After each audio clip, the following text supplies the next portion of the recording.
खबर यह है कि शिक्षक भर्ती को लेकर चल रहे हंगामे का सीएम योगी ने संज्ञान लिया है। सीएम ने बेसिक शिक्षा मंत्री सतीश द्विवेदी को बुलाकर जानकारी ली है। सीएम ने मंत्री से पूछा, आखिर इतना हंगामा क्यों? सीएम ने कहा, जब भर्ती पारदर्शी है तो अभ्यर्थियों को पूरी जानकारी दें। सभी के सामने इससे जुड़े आंकड़े रखकर बात करने की बात कही है सीएम ने स्कूलों को लेकर भी बात की। स्कूलों में शिक्षकों के आने और वहां हो रहे कामों की जानकारी। तो कुल मिलाकर शिक्षा मंत्री से सीएम की अहम मुलाकात और बातचीत। चलिए ज्यादा जानकारी सहयोगी शैलेश से लेते हैं, फोन लाइन पर मौजूद है। शैलेश, ये बताइए, तो कुल मिलाकर सीएम ने इस मामले को संज्ञान लिया और बातचीत हुई है। क्या ये 1-to-1 बातचीत हुई है, फोन पे बातचीत हुई है, किस तरीके की जानकारी?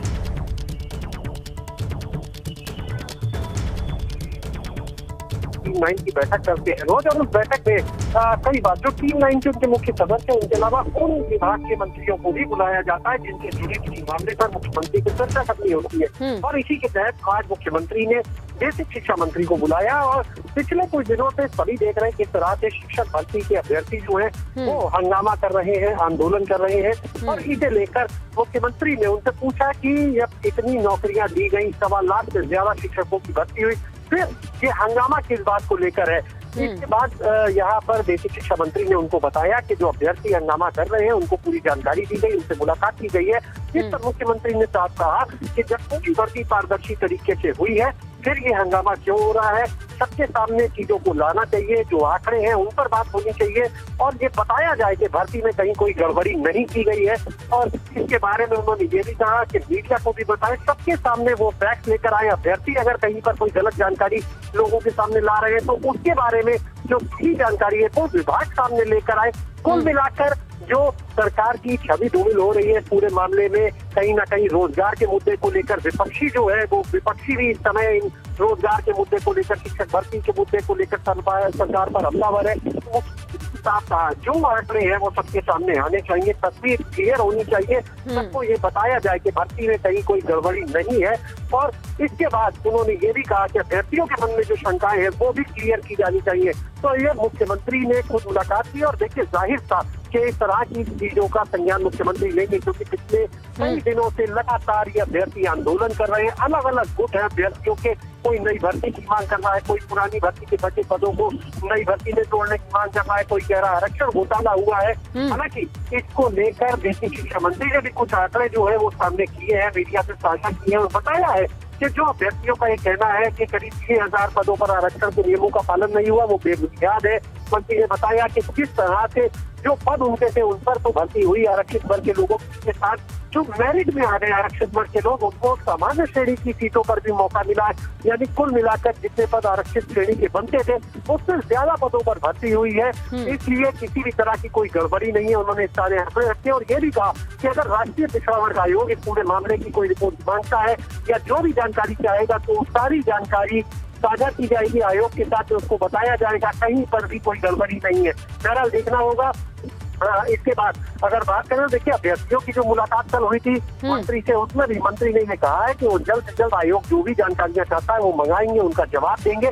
यानी बिल्कुल, क्योंकि देखिए बच्चों के पास अब सबूत है, अभ्यर्थियों के पास सबूत है। वो पिछड़ा वर्ग आयोग की संवैधानिक संस्था की एक रिपोर्ट लेकर चल रहे हैं, उस पर संज्ञान पहले लेकर अगर वहां से आया रिप्लाई होता तो कहने के लिए एक अच्छा जवाब होता। कुल मिला के चीजें क्लियर ही तो नहीं हो पा रही हैं शैलेश। जी बिल्कुल, देखिए निश्चित रूप से कहीं ना कहीं ये विभाग के अधिकारियों की लापरवाही कहिए, गड़बड़ी कहिए, क्योंकि अगर देखिए आयोग ने कोई रिपोर्ट भेजी, अगर उसका समय रहते जवाब दिया जाता तो शायद ये नौबत नहीं आती, क्योंकि आयोग भी फिर आगे से अभ्यर्थियों को ये बात बताता। 2 महीने हो गए अभ्यर्थियों के हिसाब से 29 अप्रैल को रिपोर्ट वहां से आ चुकी है और जबकि अधिकारियों से जब कल बात की मंत्री ने तो उनको ये बताया गया कि अभी तक कोई रिपोर्ट मिली ही नहीं है। और अब इसके बाद मंत्री ने अपने अपर मुख्य सचिव को कहा है कि वो तत्काल आयोग से संपर्क करें, रिपोर्ट मंगाए, जो क्वेरी है उनका जवाब दे। यानी कुल मिलाकर कह सकते हैं ये जो कम्युनिकेशन गैप है, जो लापरवाही है कहीं ना कहीं। बिल्कुल शैलेश, देखिए कितनी अच्छी बात है कि 69,000 लोगों को रोजगार मिल रहा है, ये अच्छी खबर है। लेकिन असंतोष की भावना जिसमें पनपी है उसमें विश्वास जगाना भी तो सरकार का काम है कि अगर गड़बड़ी नहीं है, पारदर्शिता है, तो जो लोग योग्य हैं उनकी भी बारी आएगी, जैसे कि 69,000 लोगों की आई है। तो यहाँ पर कुल मिला के आश्वासन, भरोसा और एक तरीके से पारदर्शिता, इसका इस्तेमाल किस तरीके से होगा ये देखना होगा। आप हमारे साथ बने रहिए शैलेश, हम आगे बढ़ेंगे। अगली खबर की ओर, जहां हम लखनऊ से ही खबर है उसकी बात कर लेते हैं। राजकीय बाल गृह से बालिकाओं के भागने का मामला सामने आया है। बाल गृह से बालिकाओं के भागने पर सीएम योगी नाराज हैं। सूत्रों के हवाले से यह खबर मिल रही है। सीएम ने विभागीय मंत्री स्वाति सिंह से नाराजगी जताई है। सीएम ने राजकीय बाल गृह में सुरक्षा के इंतजामों की भी जानकारी ली। सीएम ने पूछा, आखिर क्यों ऐसी परिस्थिति बनी कि लड़कियां निकल जा रही हैं, इसकी जानकारी नहीं है। तो सूत्रों के हवाले से पता चल रहा है कि कुछ लड़कियों के बालिका गृह से भाग जाने को लेकर सीएम नाराज हैं। सीधे सीधे सवाल कर रहे हैं तमाम जिम्मेदार लोगों से, मंत्री से भी, कि ये कैसी व्यवस्था है जहां पर इस बात की किसी को जानकारी नहीं है और अब ये जिम्मेदारी किसकी है।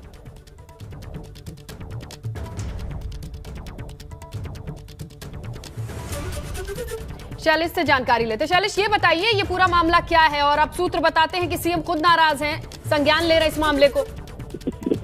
बिल्कुल निश्चित रूप से देखिए, ये लखनऊ का ही मामला है। लखनऊ के मोती नगर में जो राजकीय बाल गृह है बालिकाओं का, वहां से 5 संवासिनियां, 5 लड़कियां जो थी वो भाग गई थी। रविवार का ये मामला है, जिसके बाद इस मामले का मुख्यमंत्री ने संज्ञान लिया है। और सूत्रों की माने तो आज मुख्यमंत्री ने जो बैठक हुई अपनी, उसमें बुलाया विभागीय मंत्री को और उनसे ये पूछा कि आखिर लड़कियां वहां से क्यों भाग गई, कैसे भाग जाती है, इसके ऊपर। इसके बाद में मंत्री ने पूरे मामले की जो रिपोर्ट थी उनके सामने रखी, लेकिन मुख्यमंत्री पूरी बात संतुष्ट नहीं थे सूत्रों की माने। उन्होंने ये कहा कि अगर आखिर कोई वजह रही होगी जो लड़कियां भागी, और उसके बाद मुख्यमंत्री ने वहां की सुरक्षा व्यवस्था को लेकर बात की।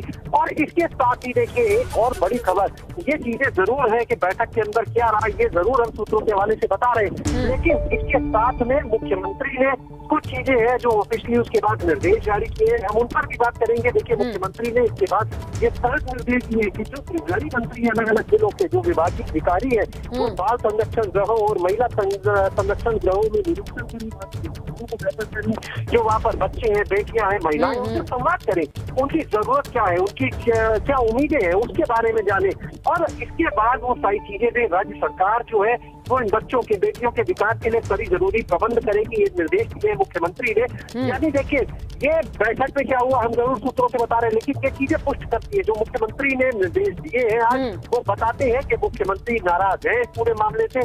5 और बिल्कुल शैलेश, देखिए ऐसे ही मामले बड़े हो जाते हैं। कितना संवेदनशील मामला है, अगर लड़कियां कहीं जहां सुरक्षित नहीं महसूस कर रही हैं या क्या परिस्थिति थी, इन तमाम चीजों की, देखिए ऐसे चीजों का बड़ा होते वक्त नहीं लगता, क्योंकि है संवेदनशील। इस पर जवाबदेही किसकी होगी? बिल्कुल, देखिए निश्चित रूप से ये कहीं ना कहीं अगर लड़कियां वहां से 5 लड़कियां भागती है तो वजह होगी, या तो वो व्यवस्थाओं से संतुष्ट नहीं होगी, या कुछ और कारण रहे होंगे, कोई उनकी समस्या रही होगी। जो भी वजह हो, मुख्यमंत्री का साथ कहना है कि उनको वो सुविधाएं मिलनी चाहिए। वहां पर उन लोगों से कहीं ना कहीं ये संवाद नहीं होना भी एक बड़ी वजह है कि भाई उनके मन में क्या चल रहा है, किसी को पता ही नहीं चला। 5 लड़कियां अगर इतना भाग रही तो जाहिर है कि कोई योजना उन्होंने पहले से बनाई होगी, तब नहीं पाई होगी, अचानक सब कुछ। बिल्कुल शैलेश, बहुत संवेदनशील मामला है। अब देखना होगा कि किस तरीके से इस पूरी चीज को, और उन बच्चियों का भी पता लगाना बेहद जरूरी है कि वो कहां है, क्या है और पूरी व्यवस्था क्या है। शैलेश, आपका शुक्रिया तमाम जानकारी के लिए। कोरोना काल में कांवड़ यात्रा को लेकर सीएम योगी का निर्देश सामने आया है। कहते हैं कि कांवड़ यात्रा पूरा किया जाना चाहिए। सीएम योगी की तरफ से यह कहा गया है, कोरोना काल को ध्यान में रखते हुए ही इस कांवड़ यात्रा को संपन्न कराना चाहिए। सीएम ने क्लियर किया है कि 25 जुलाई से शिव भक्तों की कांवड़ यात्रा शुरू होगी। बड़ी खबर, जहां उत्तर प्रदेश के सीएम योगी आदित्यनाथ कहते हैं कि 25 जुलाई से शिव भक्तों को कांवड़ यात्रा करने का मौका मिलना चाहिए। तमाम संबंधित राज्यों से, पड़ोसी राज्यों से बातचीत की जाए, संवाद स्थापित किया जाए, ताकि सुचारू रूप से 25 जुलाई से कांवड़ यात्रा संपन्न हो सके।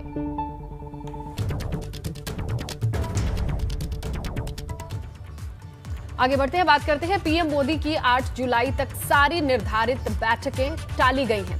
8 जुलाई को कैबिनेट विस्तार संभव है। दिल्ली पहुंच रहे हैं तमाम संभावित मंत्री, ये बड़ी खबर मिल रही है। यूपी से रमाशंकर कठेरिया, विनोद शंकर का नाम मंत्री की रेस में सामने आ रहा है। रमापति राम त्रिपाठी का भी नाम रेस में सामने आ रहा है। शिव प्रताप शुक्ला, रीता बहुगुणा, हरीश द्विवेदी का नाम भी इस रेस में है।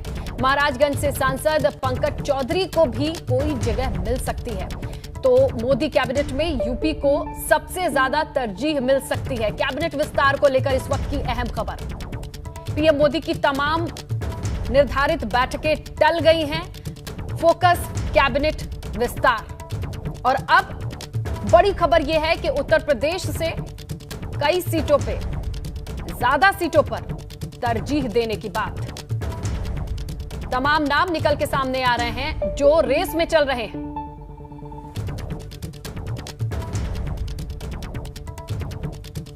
कैबिनेट विस्तार बहुत बड़ा मसला और उत्तर प्रदेश से कई नामों की जानकारी। चलिए इस खबर की डिटेल लेते हैं। हमारे सहयोगी अविनाश और अनुभव दोनों हमारे साथ बने हुए हैं। दिल्ली से क्या जानकारी मिल रही है, अविनाश से जानेंगे।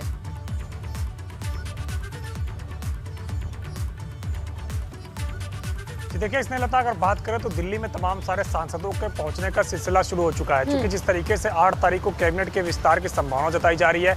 कल मोदी मंत्रिमंडल की कैबिनेट की बैठक है, उसके बाद फिर तमाम सारे कामकाज को निपटाकर 8 तारीख को मंत्रिमंडल के विस्तार की संभावना बताई जा रही है। उत्तर प्रदेश से अनुप्रिया पटेल का मंत्रिमंडल में शामिल होना लगभग तय है, क्योंकि गृह मंत्री अमित शाह के साथ उनकी मुलाकात हो चुकी है, पार्टी के राष्ट्रीय अध्यक्ष के साथ बात हो चुकी है। अपना दल की ओर से उन्होंने खुद को प्रोजेक्ट किया है। 2 सांसद है अपना दल के, एक सोनभद्र सीट पे सांसद, एक मिर्जापुर में। मिर्जापुर से खुद अनुप्रिया पटेल हैं, तो लिहाजा चुनावी वर्ष को देखते हुए अनुप्रिया पटेल को केंद्रीय मंत्री बनाया जाएगा।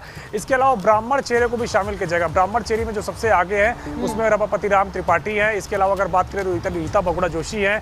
इसके साथ साथ अगर बात करें तो हरीश द्विवेदी भी शामिल हैं। और इसके अलावा अगर बात करें तो तमाम सारे ऐसे भी सांसद शामिल हैं जो लगातार अपने लिए लॉबिंग भी कर रहे हैं। खासतौर से अगर बात करें तो रीता बहुगुणा जोशी दिल्ली में ही मौजूद है, और पिछली बार भी जब कैबिनेट एक्सपेंशन हुआ था तो अपने लिए उन्होंने जोर आजमाइश की थी, लेकिन उस वक्त उनको जगह नहीं मिल पाई थी। एक बार फिर से उनकी जोर आजमाइश शुरू है। अब देखना है कि उनको संभावित मंत्रिमंडल में जगह मिलती है या नहीं मिलती है। दूसरी ओर अगर बात करें तो दलित वर्ग से भी जो है शामिल करने। बिल्कुल अविनाश, चलिए आपने दिल्ली की जानकारी दी, लखनऊ से किस तरीके की खबर आ रही है इस पूरे विस्तार को लेकर, क्या कुछ जानकारी, अनुभव बताइए जरा। देखिए, भले ही ये मोदी सरकार 2 का पहला कैबिनेट विस्तार हो, लेकिन यूपी के लिहाज से ये बहुत अहम है, क्योंकि ये चुनावी वर्ष है। 6-7 महीने बाद उत्तर प्रदेश में चुनाव होंगे, और जब केंद्रीय कैबिनेट में रिशफल किया जा रहा है, विस्तार किया जा रहा है, तो ज़रूर ये देखा जाएगा कि कहाँ उत्तर प्रदेश से कहाँ जातीय समीकरणों को साधना है, कहाँ क्षेत्रीय समीकरणों को साधना है। और इसलिए ये बहुत महत्वपूर्ण है। अगर मान लीजिए 17, 18 या 20 मंत्री इंडक्ट होते हैं, नए मंत्री, तो उनमें सबसे ज्यादा अगर पोर्शन कहीं का होगा तो उत्तर प्रदेश का होगा। अविनाश जो बात कह रहे हैं, देखिए ब्राह्मण चेहरे के तौर पर कई सारे नाम हैं, इसके अलावा दलित चेहरे के तौर पर भी कई सारे नाम हैं, और कुछ और भी ऐसे नाम हैं जो अप्रत्याशित हो सकते हैं, जिन पर नाम पर कोई चर्चा नहीं हुई है। हालांकि कुछ सांसद ऐसे हैं उत्तर प्रदेश के जो भी इंतजार कर रहे हैं। कुछ लोगों से हमारी फ़ोन पर बात हुई तो उन्होंने कहा कि अभी उनके पास कोई फ़ोन नहीं आया, वो अपने क्षेत्र में ही मौजूद है। लेकिन कुछ सांसद ऐसे भी हैं जो कल ही दिल्ली पहुंच गए हैं। नाम तो बताइए जरा। सभी को है, अभी जानकारी किसी के पास नहीं है कि किसको इंडक्ट किया जाएगा। कौन कौन दिल्ली पहुंचा है, अनुभव जानकारी क्या मिल रही है? देखिए, कन्नौज से सांसद हैं सुब्रत पाठक, ब्राह्मण चेहरा है, लगातार वहाँ पर समाजवादी पार्टी के गढ़ में पहले लोकसभा चुनाव जीता, अभी जिला पंचायत अध्यक्ष का चुनाव जीता, उनका भी नाम चर्चा में है, वो भी दिल्ली पहुँचे हुए हैं। इसी तरह रीता बहुगुणा जोशी, वो भी दिल्ली पहुँची हुई हैं। रमाशंकर कटेरिया जो दलित चेहरा है, पिछली जब सरकार थी मोदी कैबिनेट 1 में, तब भी वो मिनिस्टर थे, तो उनका भी नाम चल रहा है। इसी तरह से आगरा से जो सांसद हैं SP सिंह बघेल, उनका भी नाम है। तो बहुत सारे नाम हैं, क्योंकि अगर हम देखें तो सबसे ज़्यादा सांसद अगर कहीं से जीते तो उत्तर प्रदेश से जीते। और अब जब उत्तर प्रदेश में चुनाव होना है 7 महीने बाद, तो जाहिर सी बात है कि इस जरा दिल्ली में पहुंचे लोगों का नाम ले लीजिए, जल्दी से बताइए कौन कौन पहुंचा है दिल्ली में। 2 तो अनुभव ने गिनवा दिए। देखिए, अगर बात करें तो सुब्रत पाठक इस वक्त लखनऊ में है, उनसे मेरी बातचीत हुई है, वो भी इस वक्त लखनऊ में है। हरीश द्विवेदी भी लखनऊ में है। इसके अलावा अगर बात करें दिल्ली में जो मौजूदा सांसद उसमें पंकज चौधरी हैं, रीता बहुगुणा जोशी हैं, विनोद सोनकर भी दिल्ली में थे, लेकिन उनको भी लखनऊ किसी काम से जाना पड़ा। शाम तक संभवतः उनके वापस आने की सूचना है। इसके साथ साथ रमाशंकर कटेरिया भी शाम को दिल्ली आ रहे हैं, जो कि संभावित नामों में है। SP सिंह बघेल भी शाम को दिल्ली आ रहे हैं। तो ऐसे कई सांसद हैं जो लगातार दिल्ली जिनके आने की सूचना मिल रही है। फिर कुछ सांसद यहाँ पे दिल्ली में जमे भी हुए हैं, उनके भी हलचल पे जो है निगाहें हैं, क्योंकि लगातार सभी लोग लॉबिंग कर रहे हैं अपने लिए किसी तरीके से उनको भी कैबिनेट मंत्रिमंडल में जगह मिल जाए, संभावित जो मंत्रिमंडल विस्तार हो रहा है उसमें जगह मिल जाए। तो ये तमाम सारे सांसद हैं जो दिल्ली में जमे हुए हैं।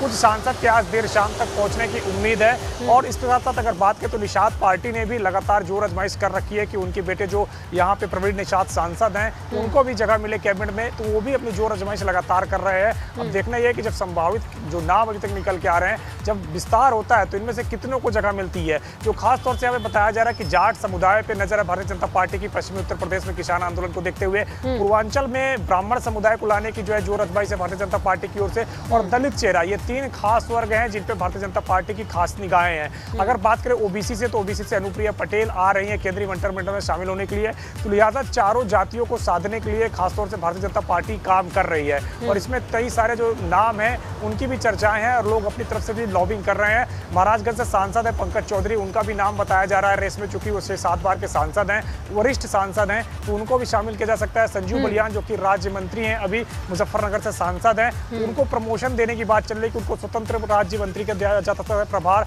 इसके साथ साथ एक जाट नेताओं में जो है जिम्मेदारी दी जा सकती है। उनमें अगर बात करें तो सतपाल सिंह के नाम पर भी विचार हो रहा है, जो बागपत से सांसद है। चौधरी अजीत सिंह को बिल्कुल आप नजर बनाए रखिएगा अविनाश, क्योंकि देखिए अब चुनाव के मद्देनजर जातिगत समीकरण या नाराजगी या कहीं भी कोई दुरुस्त जगह नहीं दिखाई जाएगी तो उस गड्ढे को पाटने की कोशिश होगी। बहरहाल इस पर नजर बनी रहेगी। अनुभव आपका शुक्रिया, अविनाश आपका शुक्रिया। लखनऊ से बड़ी खबर मिल रही है। पूर्व सीएम कल्याण सिंह से सीएम योगी मिले हैं। आपको बताएं पीजीआई में भर्ती हैं कल्याण सिंह। उनका हाल चाल जानने के लिए सीएम योगी उनसे मुलाकात करने पहुंचे हैं। इस वक्त की बड़ी खबर, सीएम योगी ने कल्याण सिंह की तबीयत और हाल चाल जाना, पीजीआई का रुख किया, पहुंचे। रविवार को भी पहुंचे थे। आपको बताएं कि पीएम मोदी ने सीएम योगी से भी बातचीत की थी कि उनके स्वास्थ्य का ध्यान रखें, उनके चिकित्सा का ध्यान रखें, और आज भी सीएम योगी ने मुलाकात की, हालचाल जाना कल्याण सिंह का। लखनऊ से खबर है, असदुद्दीन ओवैसी के यूपी दौरे पर मंत्री आनंद स्वरूप शुक्ला का बयान सामने आया है। बीजेपी की सीट बढ़ने वाली है, आनंद स्वरूप कहते हैं। अब भाजपा 350 सीटों से ज्यादा पर जीत दर्ज करेगी, आनंद स्वरूप कहते हैं। ओवैसी को वही लोग वोट देते हैं जो भाजपा को नहीं देते, आनंद कहते हैं। ओवैसी के यूपी में चुनाव लड़ने से कोई फर्क नहीं पड़ेगा। तो ओवैसी दौरे को लेकर प्रतिक्रियाओं का दौर शुरू हो गया है। आनंद स्वरूप का क्या कहना है ये आपके सामने है। कहते हैं लगता है वोट प्रतिशत बढ़ने वाला है, भाजपा का सीटें बढ़ने वाली हैं। मंत्री आनंद स्वरूप शुक्ला का ये बयान सामने आया है। भारतीय जनता पार्टी के सेहत पर कोई असर नहीं पड़ेगा, क्योंकि ओवैसी को वही लोग वोट करते आए हैं जो लोग भारतीय जनता पार्टी को भी वोट नहीं किए हैं, और उनका वोट बिना लिए भाजपा लगातार आगे बढ़ रही है। तो ओवैसी जैसे लोगों से हमारी कोई चिंता नहीं है। दिल्ली से खबर है, प्रियंका गांधी ने प्रशिक्षण शिविर को संबोधित किया है। वीडियो कॉन्फ्रेंसिंग के जरिए प्रियंका ने पदाधिकारियों को संबोधित किया। कार्यकर्ताओं और संगठन को मजबूत करें, चुनाव की तैयारी करें, ये प्रियंका कहती हैं। चुनाव में कार्यकर्ताओं को प्रमुखता मिलेगी, टिकट बंटवारे में सबकी राय ली जाएगी। तो ये तमाम बातें निकल के सामने आई। प्रशिक्षण शिविर में सोशल मीडिया और बूथ निर्माण की ट्रेनिंग पर फोकस किया जाए। तो वीडियो कॉन्फ्रेंसिंग के जरिए प्रियंका गांधी वाड्रा ने संबोधित किया। ये तमाम बातें उन्होंने अपने कार्यकर्ताओं के सामने रखी।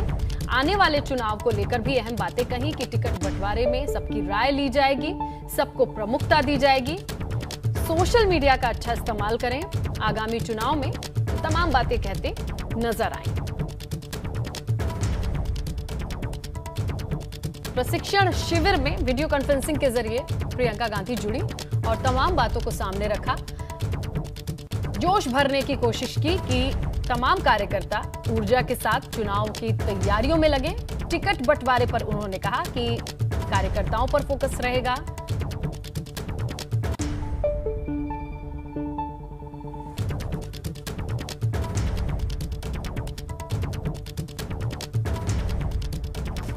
हरदोई से खबर है, ग्राम विकास अधिकारी ने रिश्वत ली है। रिश्वतखोरी का ये वीडियो सोशल मीडिया पर वायरल बताया जा रहा है।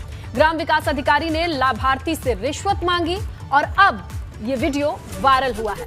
वीडियो वायरल होने के बाद जिला विकास अधिकारी ने पूरे मामले को संज्ञान लिया है और ग्राम विकास अधिकारी अमित अवस्थी को तत्काल प्रभाव से निलंबित कर दिया गया है।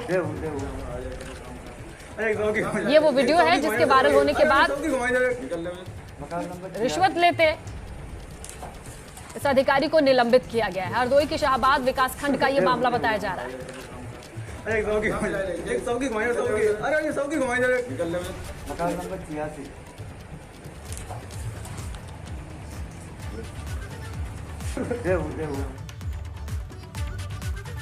महाराजगंज से खबर मिल रही है। मनरेगा प्रकरण में घोटाले का मामला सामने आया है। घोटाले की जांच के लिए डीआरडीए की टीम और क्राइम ब्रांच पहुंची है। बंद कमरे में पूछताछ की जा रही है।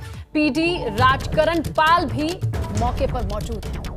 इस वक्त की बड़ी खबर, मनरेगा प्रकरण में घोटाले की जांच करने के लिए क्राइम ब्रांच की टीम पहुंची है। अब इस पूरे मामले की जांच की जा रही है। बंद कमरे में पूछताछ चल रही है। पीडी राजकरण पाल भी मौजूद हैं।